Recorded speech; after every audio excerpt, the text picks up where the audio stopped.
Balik.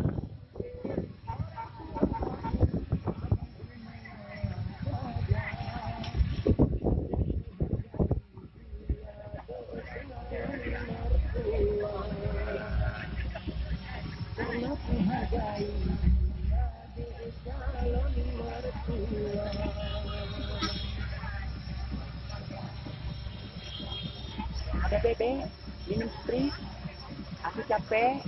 Sweet. Kenapa bang? Cepat buat tu. Oh, Isarul lah. Yarul, baik kenal Yarul. Di rumah Honda nak pakai je. Okey lebih. Bambu.